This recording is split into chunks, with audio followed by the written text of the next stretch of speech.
All right, it's time for Will They or Won't They? I need to make this somehow focus on will, since it's will they or won't they. But over there, we have our VFLs, Will Overstreet, Sterling Hinton, Mike Stoll, and then, of course, I'm joined by Josh Ward and Jimmy Himes right here. Time for 4 questions on Tennessee, Georgia. I think we got some good ones this week, which means they'll bomb horribly. First one, Dylan Sampson has had 3 first-quarter fumbles in his last 3 games. Carson Beck has had 4 first-quarter interceptions in his last 4 games. Will Dylan Sampson turn the ball over before Carson Beck? No. They all think Carson Beck's going to turn it over before Dylan Sampson. All right, we'll go back and forth with you guys. Josh, will Dylan Sampson turn it over before Beck, or will Beck turn it over before Sampson? Well, to not join the jinx train, I'm going to say Dylan's turning it over before Carson for sure. So it's the anti-jinx. Yeah, the oppo jinx. Okay, oppo-jinx. Very good. Beck will turn it over because he's got 2 chances, interception or fumble. There you go. All right, here we go. You done math. All right, next one. Georgia had scored at least 30 points in 5 straight SEC games before yesterday and Ole Miss. So they had 30 points in 5 straight SEC games. Tennessee hasn't allowed a team to score 20 points on them all season. Will the Bulldogs score at least 24 against the Vols? I don't make them easy.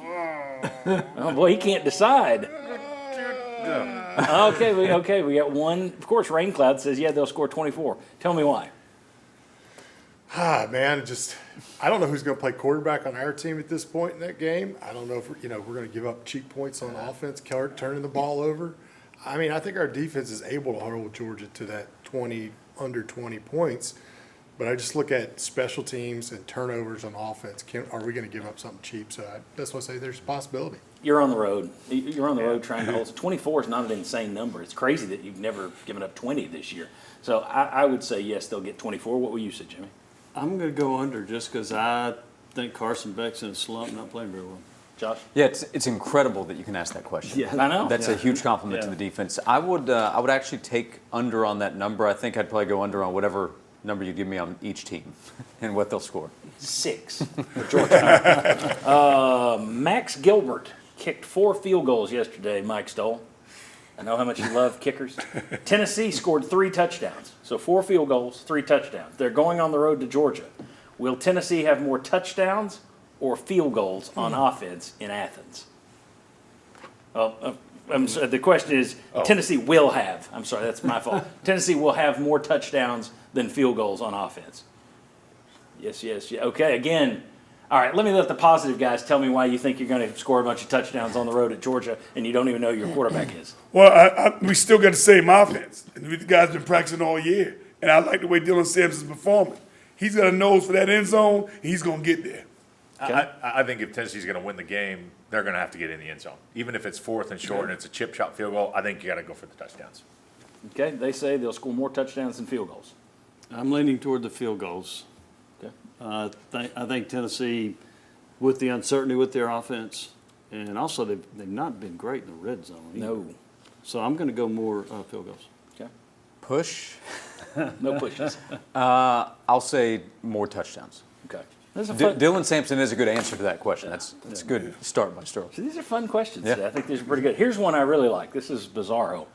This is the way I waste my night. Tennessee has not scored a third-quarter touchdown versus Georgia since 2018.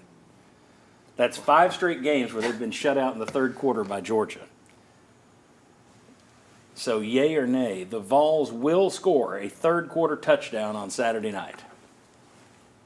All yeses from the Happy Joy crew. All right. Oh, I get the credit now. Yeah. I've been negative the whole time. I answer one. All right, Ring Cloud, I'll let you be positive. Explain why. Look, the third quarter this year, I mean, we haven't been good in the first half. In the second half, coming out of the locker room with adjustments, we have been good. So if I just say stick with the trend that you've been seeing, that's most likely going to be the best opportunity for us to score, and says that we would have a score touchdown in that third quarter. Josh, we talked about it on the Saturday kickoff this week. Third quarter is when Dylan Sampson has most of his yards and most of his touchdowns. Does that continue? Do you think they get on the board in Georgia with Dylan Sampson? Yeah, this is a different kind of team. So what we've seen in the past doesn't apply to this year's team. I gave Dylan the first half fumble or turnover, right. so I'll give him the third quarter touchdown as well. Jimmy, did they get a touchdown in the third quarter? I think so. And what might happen is even if Nico doesn't start, he'll come in the third quarter and rally the troops. There you go. Like Condrich Like Holloway. Condrich against Yeah, there we UCLA. go. So got to figure it out. All right. Very good, everyone. When we come back, Chuck has sent us the Cavaleris line. We'll make our predictions for Tennessee, Georgia. We'll tell you who's leading and who's trailing and who's dead in the Beat the House segment. Come on back.